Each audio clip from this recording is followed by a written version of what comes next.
what you came here for. So don't hit me with the shot. We ain't got all night, but I'ma make it feel timeless. Kiss the right places, so you know where my mind been. Kiss the right places, baby, you know what the vibe is. I can tell you want this ride as bad as I do, as bad as I do. All right, well, hello, welcome everyone. I am your host, Camille, and I am so excited for you to have my guest today is Mr.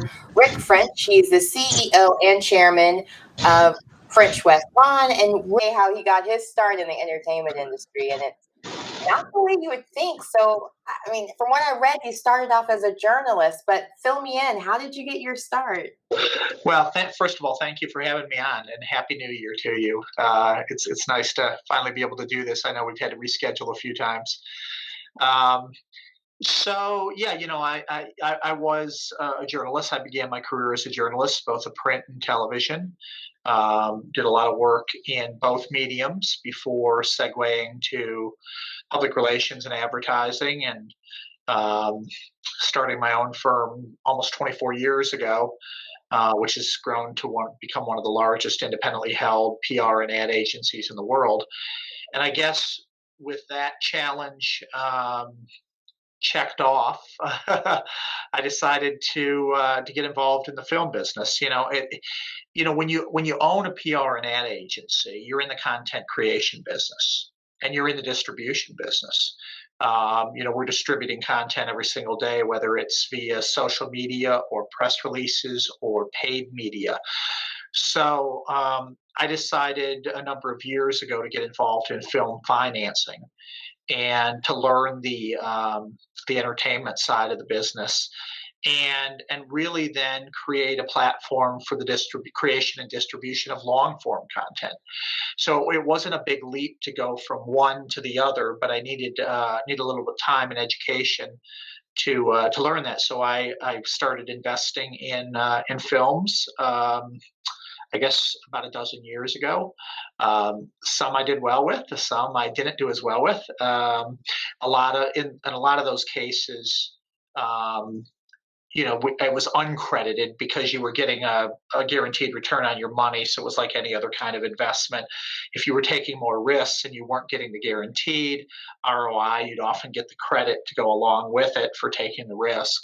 I wasn't as interested in doing that at the time. But over the years, I decided to then segue from understanding how films are financed and put together and how distribution deals are struck to then getting into actual producing. And that's what I started to do a number of years ago. And it's been a journey for sure, especially now in the age of COVID. Well, you have such a unique perspective, too, to go from the finance side.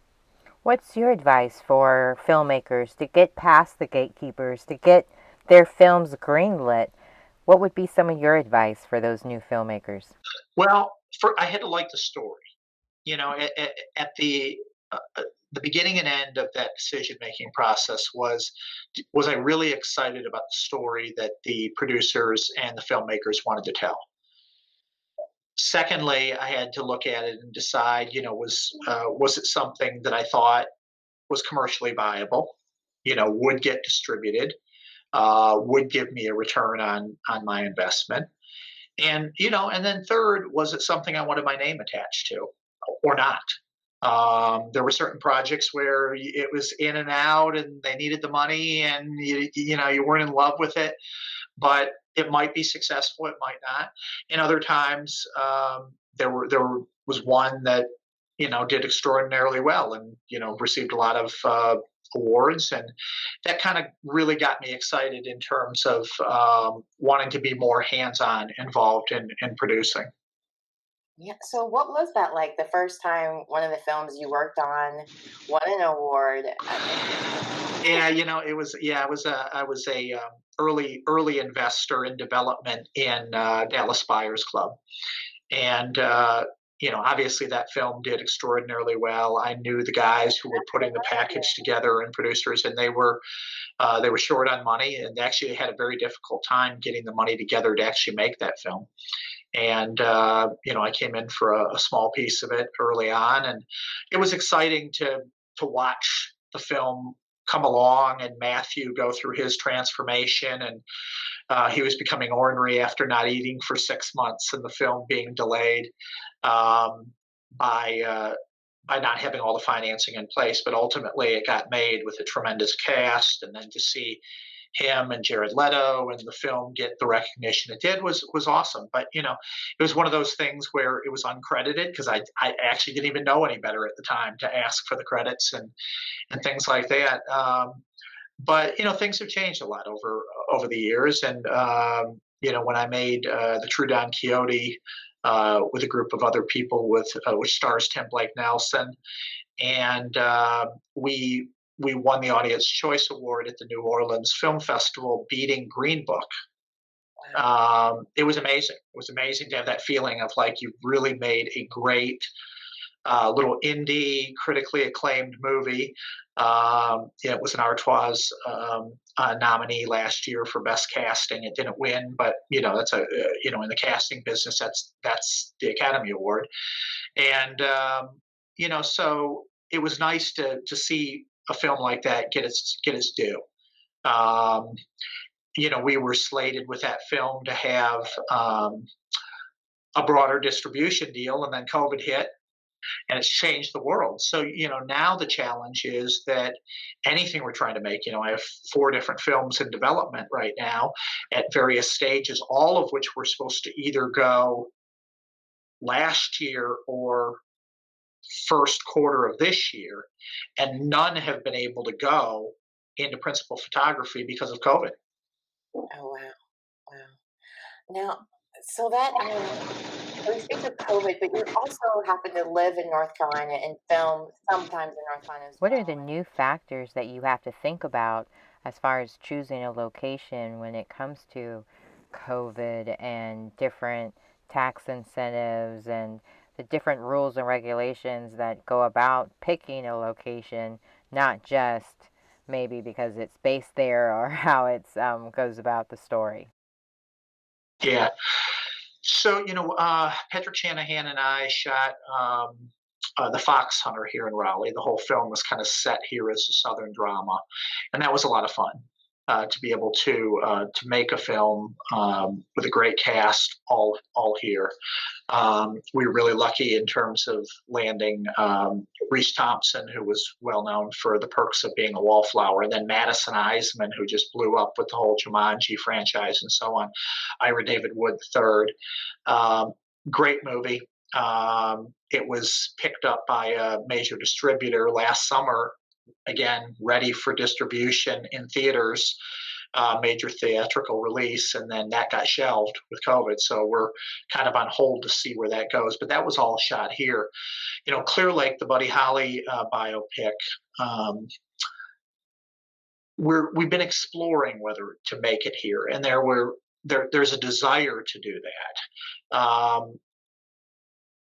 To be honest, we've dug deep into the tax credit situation here in North Carolina, and also the available crew that we would need to make the film, and the sound stages that we would need to make a film like this.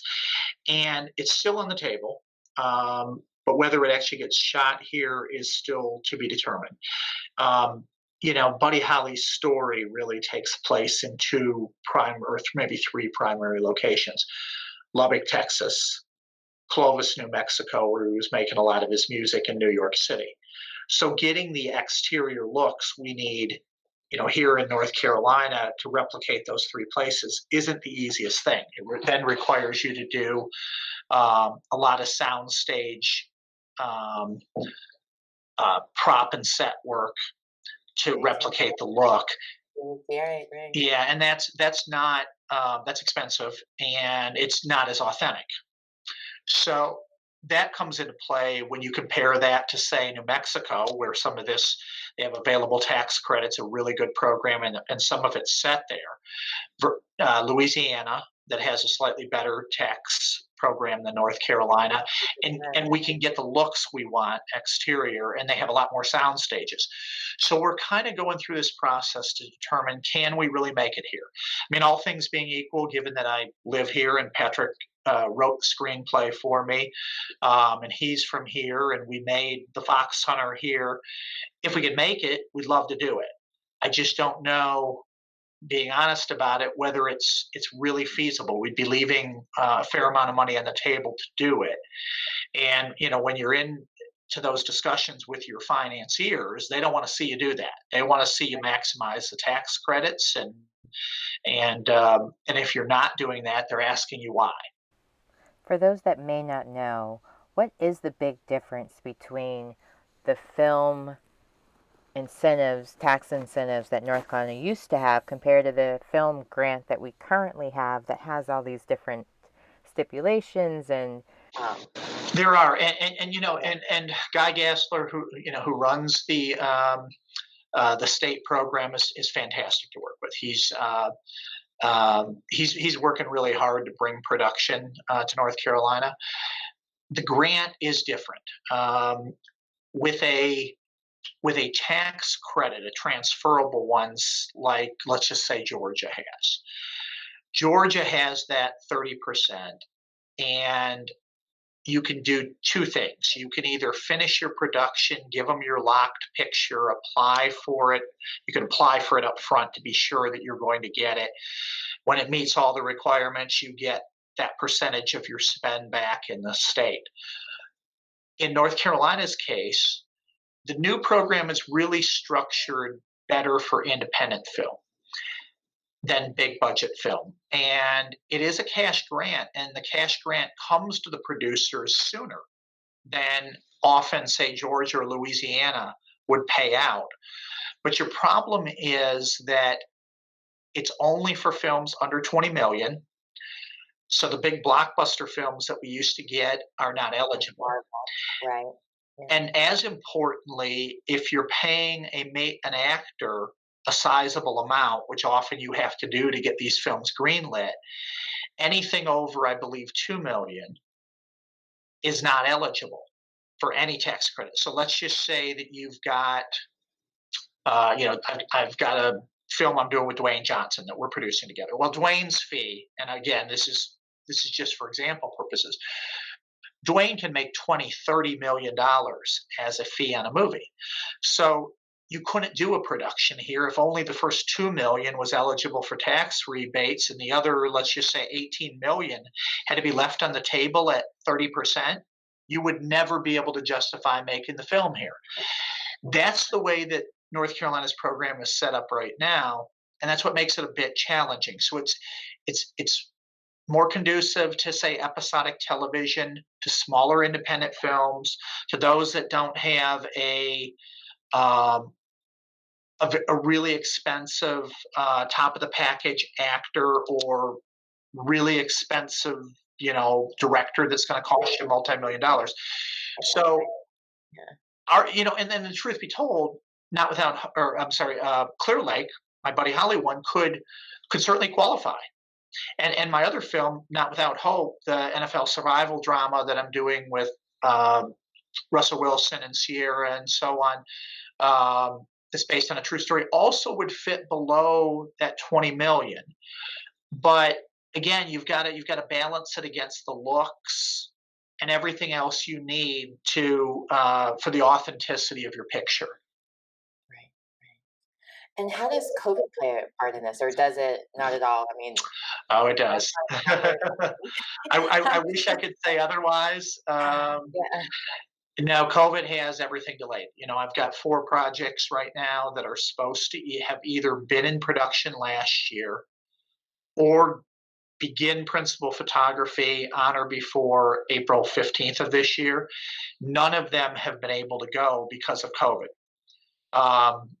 Safety protocols that are required, concern among cast and crew about being on set, your ability to get a completion bond, which financiers need in order to protect their investment. All of that comes into play. So we've had to back everything up. I had 2 doc projects that are ready to go, and we're ready to go, but those require one-on-one interviews. That requires camera people to be in direct contact with the subjects. and we just didn't feel like it was safe. Um, and in the two feature films, there's a lot of cast, a lot of crew.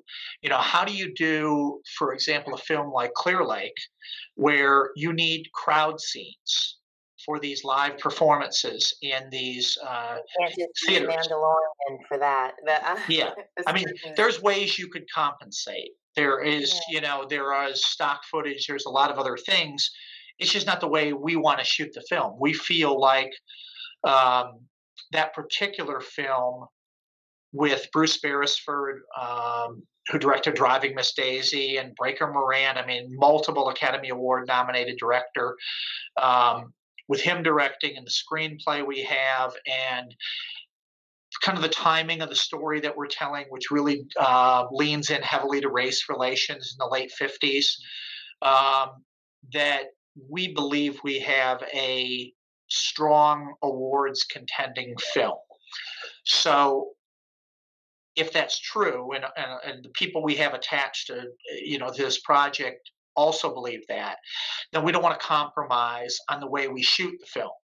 You don't want to take shortcuts just to get it done and potentially impact the quality of it. So in that regard, we have to be patient, as hard as it is, with our cast, our crew. We've got our top line package that we're really excited about for that film that we announced about 6 weeks ago. And we're just telling them, hey, be patient. We'll work with everybody's schedules.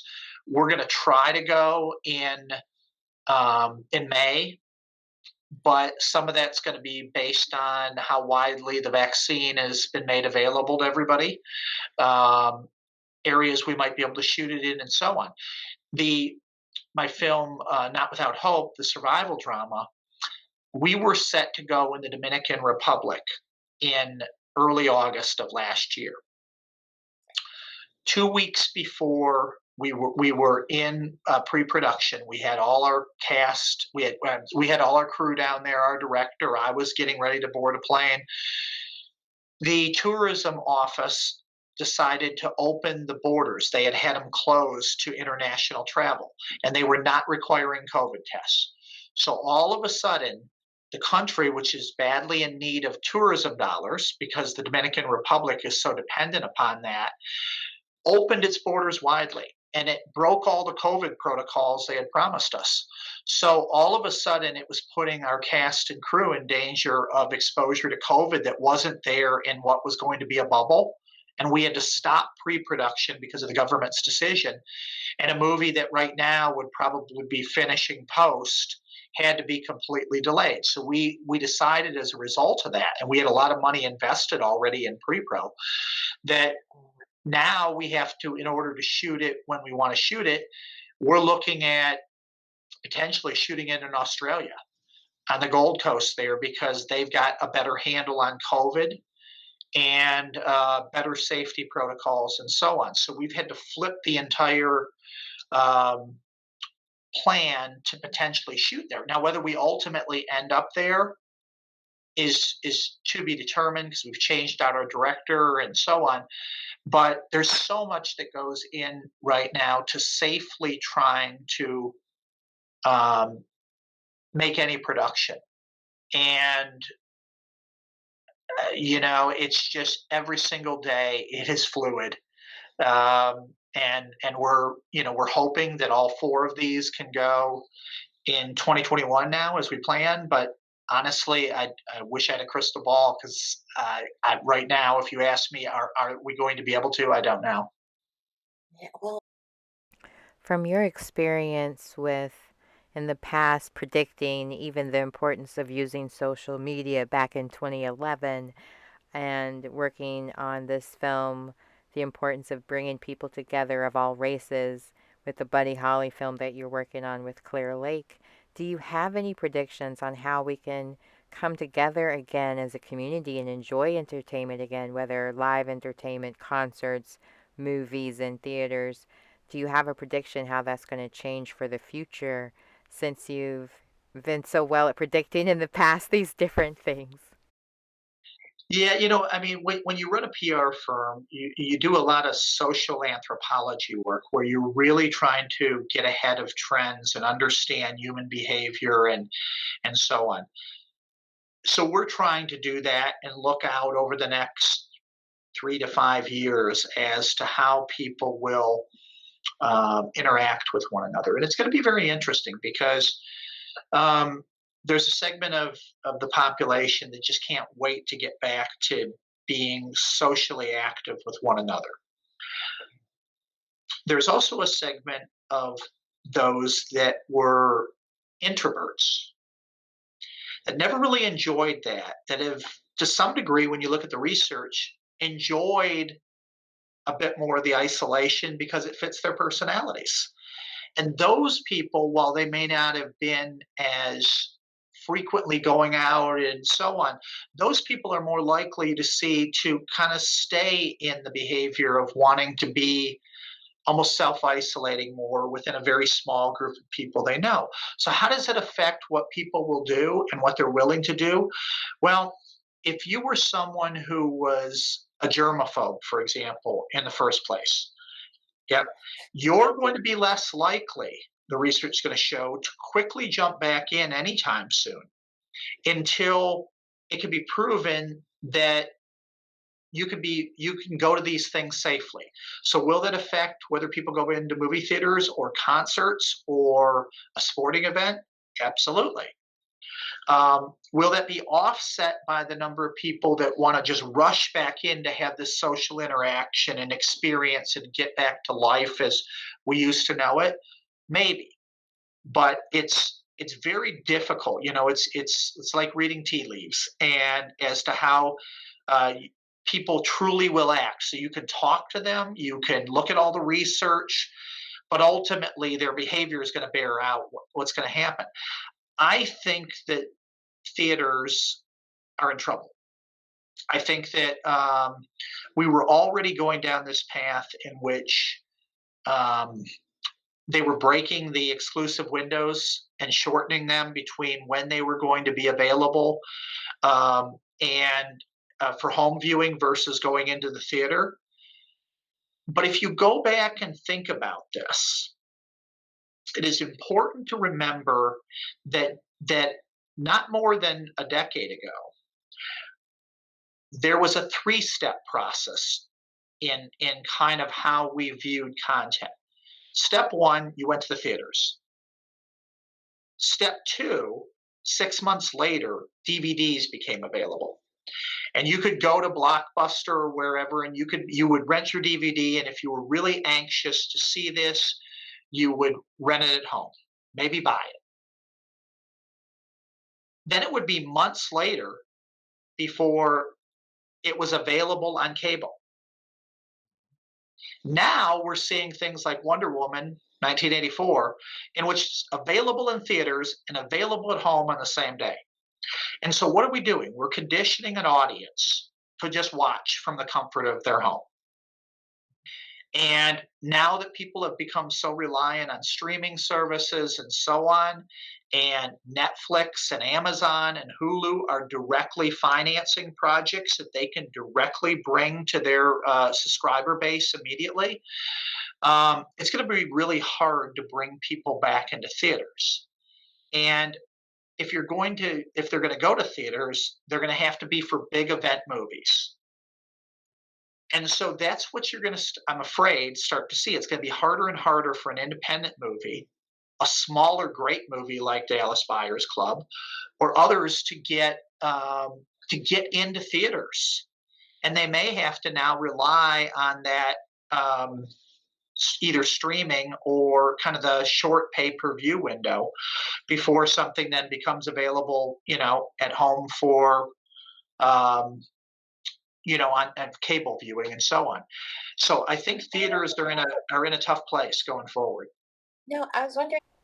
I also think of it as being a way to kind of even the playing field because a lot of these independent filmmakers are now able to distribute directly to Amazon or Roku or different places, all these different platforms that have kind of sprouted up, so to speak, during this time. I mean, Isn't that another way for people just to get their content out there as well? Yeah, I mean, it's hard to get a film put together and financed. Today, the first step is not who can make a great film, but who is a proven director theatrically.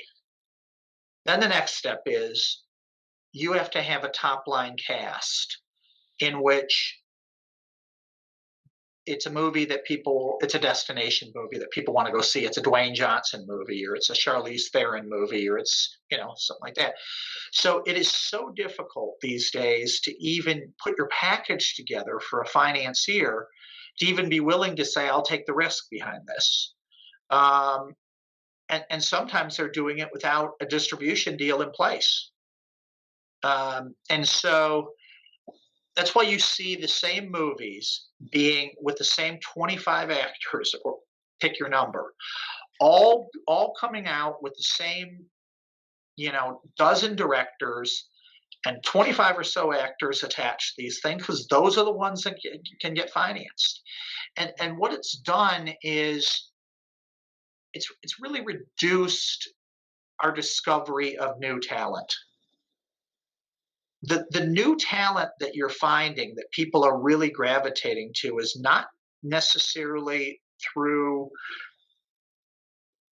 a studio breaking them anymore. It's through a streamer. It's through a cable network show.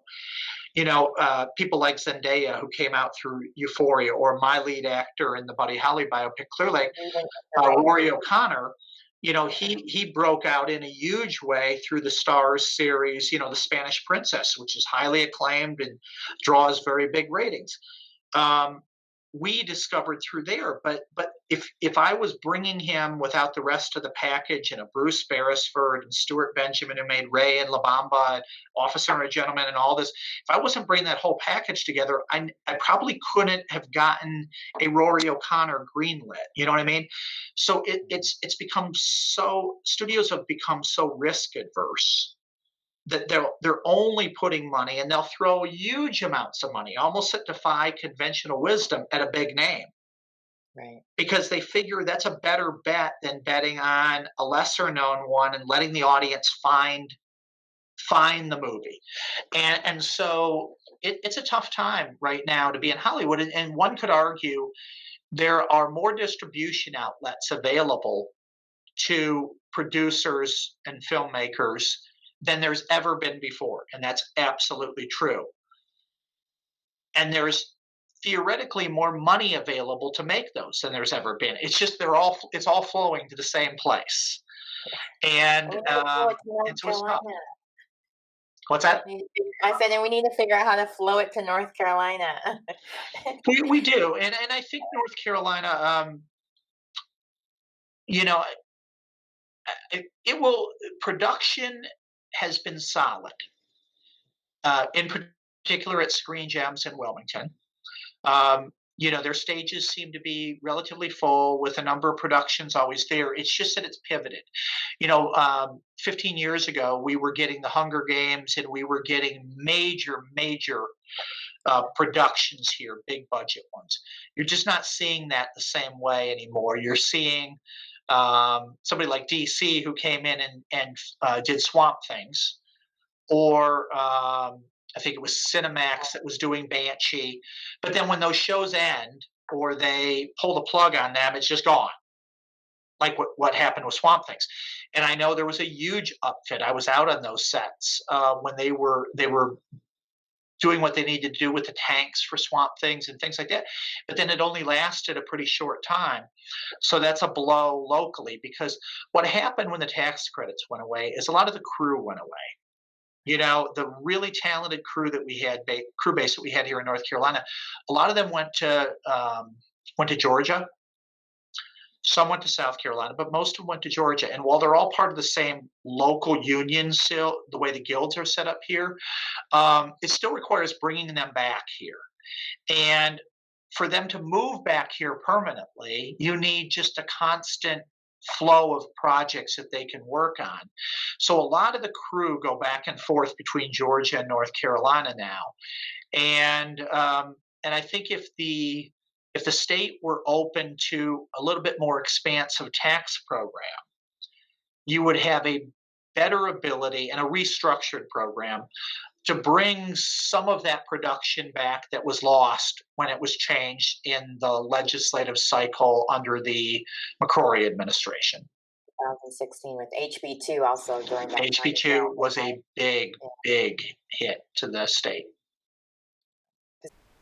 You mentioned earlier that a lot of talent, especially union talent, has moved on to Atlanta or Georgia in order to keep working. So do you have any suggestions or any thoughts on what North Carolina needs to do as far as legislation-wise, whether it's approving more collective bargaining or even becoming a right-to-work state? I mean, you're from Michigan, so you know what it's like to live in a union state compared to not. Do you have any ideas or thoughts about what we can do to really support filming in North Carolina and making that happen here? Honestly, I don't see North Carolina ever changing its right to work state status. I think that's one of the things that has helped attract a lot of companies to the state was the fact that it is a right to work state. It gives the employers the flexibility in its hiring practices. And I just don't see a pivot there. I don't think on a legislative level that there's any appetite to go in there and have a stronger union presence and so on. It just it would be contrary to what's fueled the growth in the state. It's worth a shot. I am a Teamsters wife, so. And I'm in tag, so I had to try. Understand completely. I had to try for my union brothers and sisters. So, well, I mean, I want to at least give an opportunity to also share a little bit more about this biopic that you're working on, because I find it so interesting that the diversity dynamic of it being the first. So interesting, the whole dynamic about the diversity part of it, where this was like the first concert where they were integrated. Yeah, it was the first, the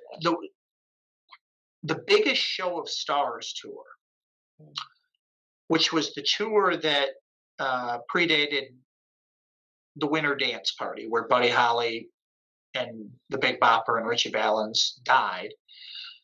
The biggest Show of Stars tour the year before was the nation's first racially integrated music tour.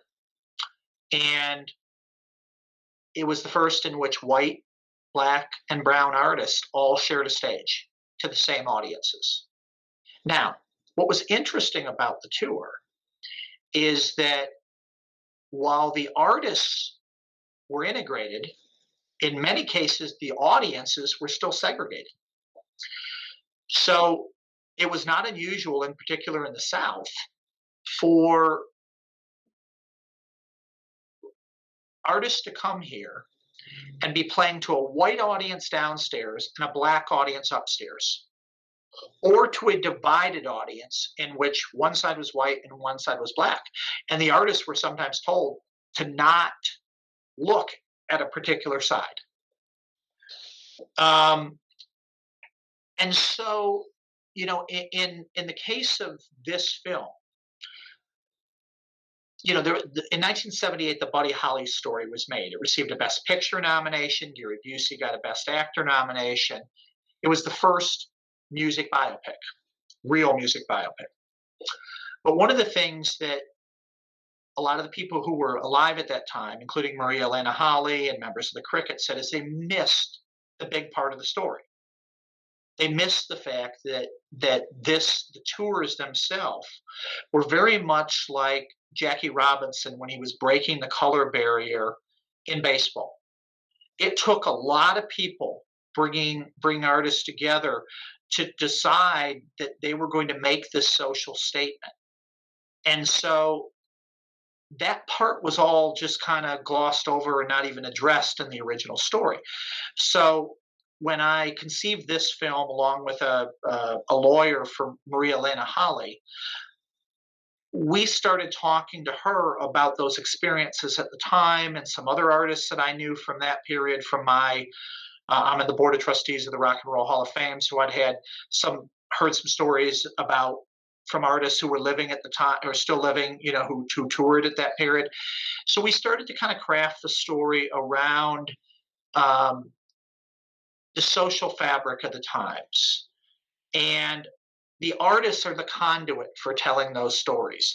It's seen through the eyes of Buddy Holly, but also Clarence Collins of Little Anthony and the Imperials, who was a teen at that time playing on that tour, and other artists of the day, and how they didn't really see color, but society did.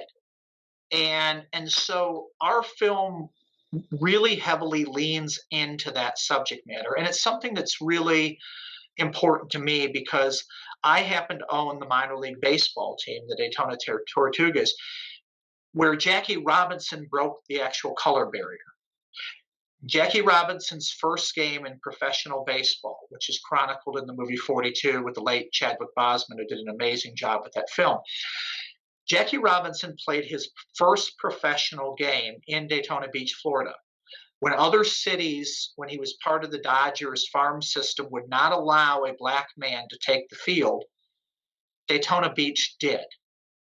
And he was allowed, and it's well chronicled in that movie, to take that field. And there was a Jim Crow section of the bleachers and so on. Well, I own the minor league team where he played that first game, and we play at the same field where he played. And so the stories of that, and every time I walk into my stadium there, that resonates with me, that this was a historic shrine. It's where he allowed for professional sports to become integrated. And Buddy Holly and these artists, in the same way, allowed for entertainment and music to become integrated, even though governments were still segregating the audiences that were seeing it. So the story became very personal to me, and so that's why we decided to embark on the project and make it. And so we put together, as I said, we've got a great director in Bruce Beresford. He's an absolute legend. And Rory O'Connor from The Spanish Princess, who's a tremendously talented musician, is going to play Buddy Holly. He looks a lot like him, and he can perform the songs. And we are not using any of the masters for the entire film. So every single one of the 50-some songs that comprise the soundtrack of this movie, from Fats Domino to Little Richard to Buddy Holly and his music to the Imperials to Elvis Presley to Dion and the Belmonts, Richie Valens, JP the Big Bopper, all of that music will be originally recorded by the artists or the actors in this film. So we will not use the masters in any way. What an amazing experience. What an amazing opportunity, not only to perform as these great icons, but also to get to sing their songs. Wow. So, that becomes, that's quite a challenge. So when you're in the casting process, you have to have actors who can really sing. And so we attached Rory in that role. We think he's going to be sensational. We were really fortunate to attract Diane Guerrero, well-known star of Orange is the New Black, and she's the star of DC's Doom Patrol as Maria Lana Holly. Colin Hanks is attached to play Norman Petty, who was both the brilliant but manipulative manager of Buddy Holly, and Nelly is attached to play Chuck Berry. And I've known Nelly for a long time personally, and his manager, and when we approached him about playing a fellow St. Louis icon, he's done a lot of acting earlier in his career and so on. He had been, during these discussions, he was doing really well on Dancing with the Stars, and people were finding this new love and appreciation for Nelly. When we approached him, I sent him the script on a Sunday night through his manager, who's a dear friend of mine. Nelly finished his rehearsals on Sunday night, went back to his hotel, read the script, and Monday morning I woke up with a yes, he wants to do it.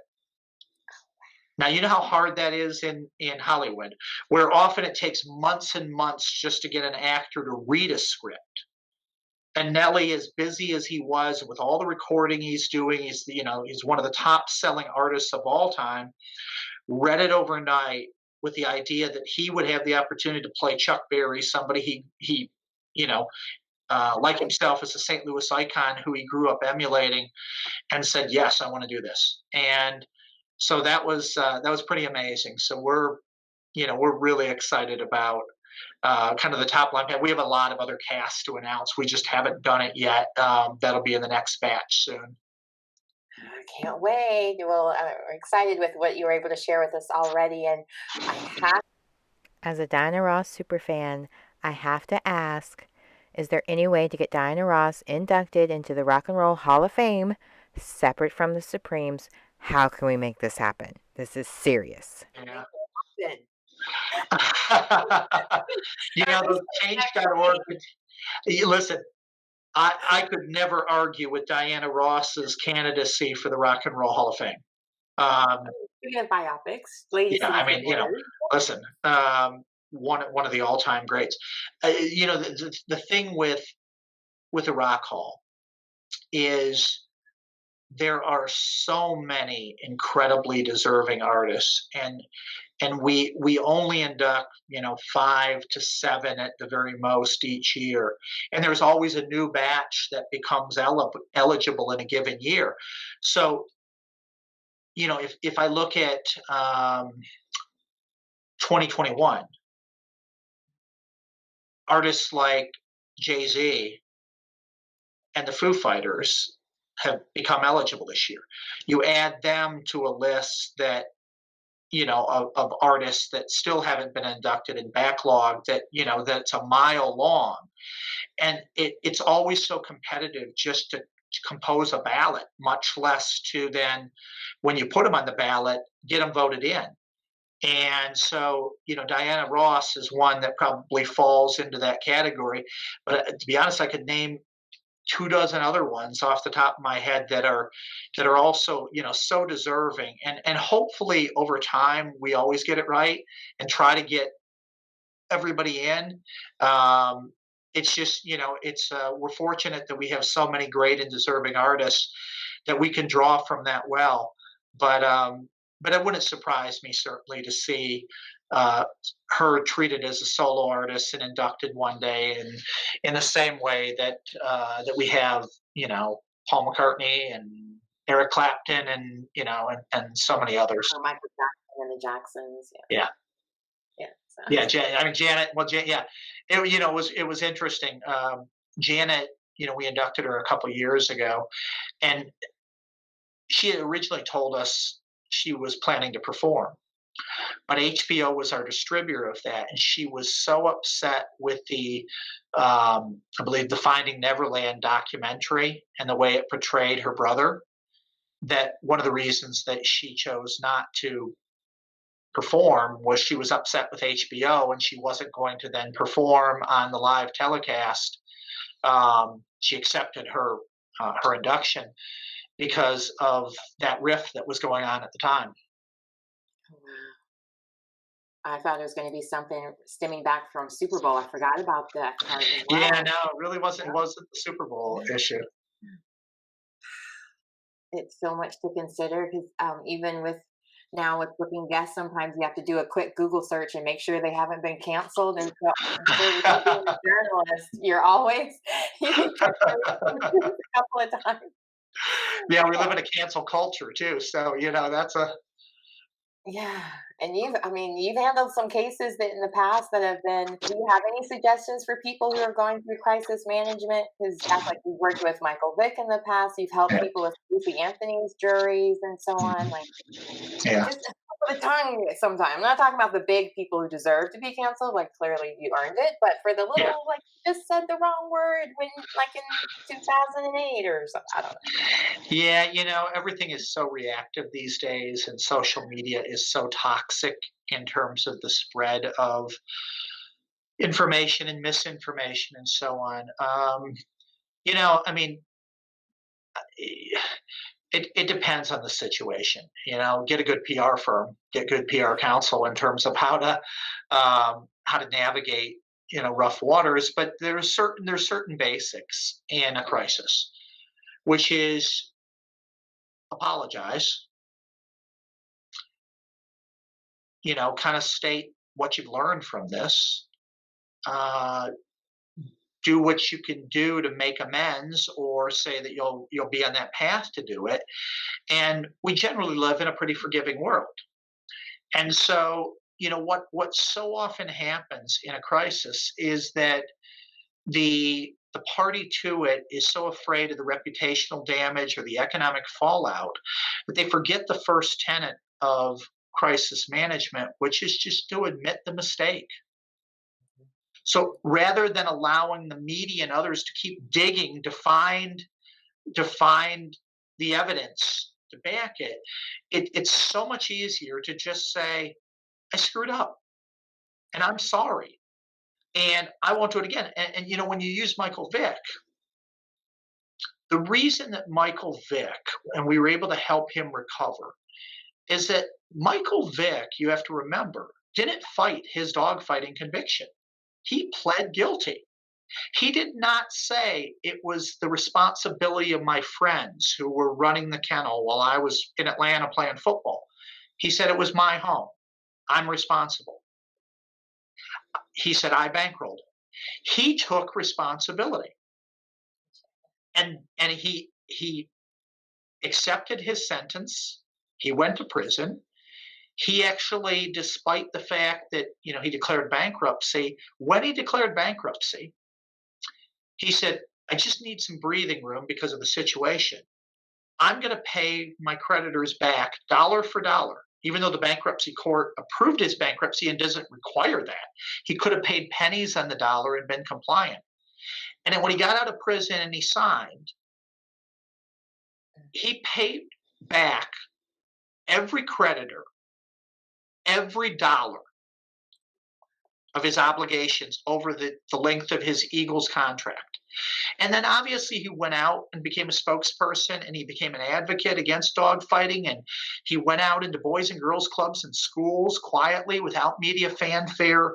He wouldn't even let us say that he was going and doing it. He'd do it every single week. And he'd go out and say, if you see something, say something. Here's my cell phone number. If you see something, I want you to report it. There's no shame in that. He was brought up in a situation where he, as a very young child, was exposed to dogfighting by people that were his relatives and respected. And so he didn't see anything wrong with it. And he freely admitted, should he have? Of course. But he just didn't know better.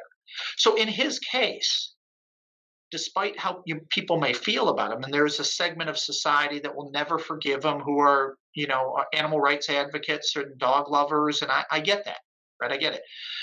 But he did all the things right. He admitted his mistakes. He made amends for it. And he went out, and now look at him. He's on national television and Fox, and widely respected as a commentator, and so on. But quietly, Michael still does all the things he was doing when he got out of prison. He still goes in and speaks to kids. He still goes in and becomes has been an advocate. He helps strengthen dogfighting laws by going to Congress and speaking to Congress about ways in which to do it. So he did everything the right way. But so many celebrities and so many others don't. Yeah. They become obstructionists. They don't go out and take responsibility.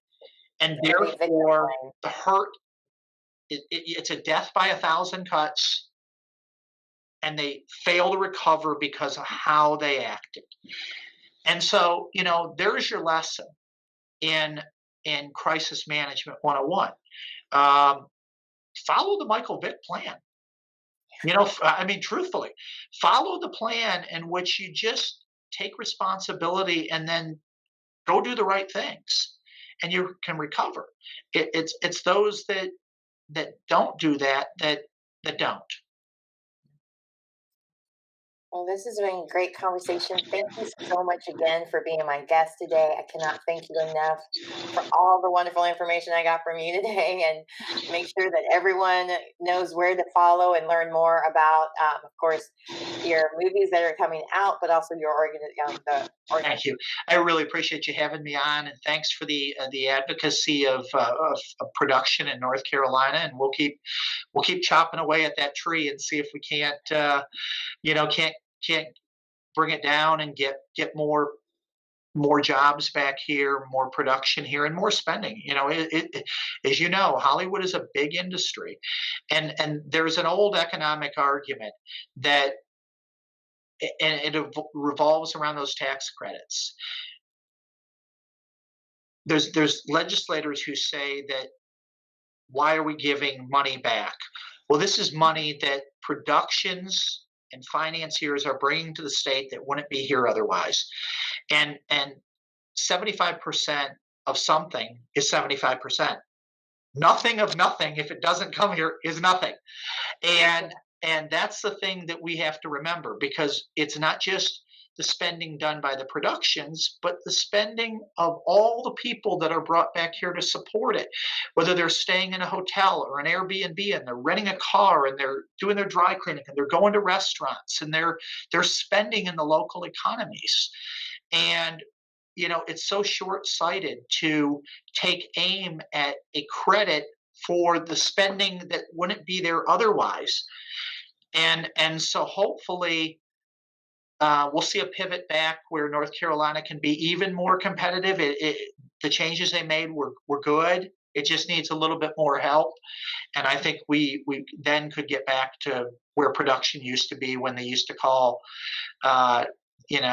Wilmington and North Carolina Hollywood East. Right. We were third in the country. Third in the nation for filming. Yeah. Yeah. They will be back, the Roaring 20s, right? We're going to have it here. Exactly. Well, again, thank you so much, Rick French. It was so nice meeting you, and look forward to seeing all of the films that you have coming up soon on the big screen or streaming at home. Thank you. Really appreciate you having me, and here's to a great 2021. Definitely.